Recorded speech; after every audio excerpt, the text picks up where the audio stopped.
ஐயோ அண்ணே, எனக்குள்ள இருக்கிற காசை எப்படியாவது திருடணும்னு எவனோ ஒருத்தன் ஃபோன் பண்ணி லாட்டரி விழுந்திருக்கு, லிங்கை கிளிக் பண்ணுங்கன்னு ஆசை காட்டுறான். இந்த தம்பி அதை நம்பி கிளிக் பண்ணிடக்கூடாதுன்னு எனக்கு நெஞ்சு பதறுதுண்ணே. தம்பி, முதல்ல பயத்தை விடு. பேங்க்ல இருந்து பேசுறோம், கேவைசி அப்டேட் பண்ணணும்னு யார் ஃபோன் பண்ணி கேட்டாலும் 6 டிஜிட் ஓடிபி அல்லது ஏடிஎம் பின் நம்பரையோ யாருக்கும் சொல்லக்கூடாது.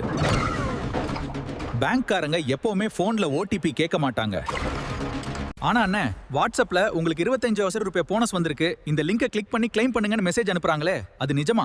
இல்ல தம்பி, அதெல்லாம் மோசடி. அது பெரிய வலை. எந்த ஒரு வங்கியும் வாட்ஸ்அப்லயோ எஸ்எம்எஸ்லயோ காசு தரவே தராது. தெரியாத நம்பர்ல இருந்து வர்ற லிங்கை கிளிக் செஞ்சாலே உன் மொபைல் ஹேக் ஆகி அக்கவுண்ட் காலி. முக்கியமான விஷயம், பஸ் ஸ்டாண்ட், ரயில்வே ஸ்டேஷன்ல கிடைக்கிற ஃப்ரீ பப்ளிக் வைஃபை கனெக்ட் பண்ணி யூபிஐ மூலமா காசு அனுப்பவே கூடாது. ஹேக்கர்ஸ் உங்க பாஸ்வேர்டை ஈஸியா திருடிடுவாங்க. இனிமே ஆன்லைன்ல காசு விஷயத்துல உஷாரா இருப்பீங்கல்ல? இந்த டிப் பிடிச்சிருந்தா ஆன்லைன்ல அதிகமா ஷாப்பிங் பண்ற உங்க ஃப்ரெண்ட்ஸ்க்கும், முக்கியமா வீட்ல இருக்கிற பெரியவங்களுக்கும் ஷேர் பண்ணுங்க. உங்களுக்கு இது போல ஏதாச்சும் ஸ்பாம் கால்ஸ் வந்திருக்கான்னு கமெண்ட்ல சொல்லுங்க. அப்படியே நம்ம பேஜை ஃபாலோ பண்ணுங்க. டாடா.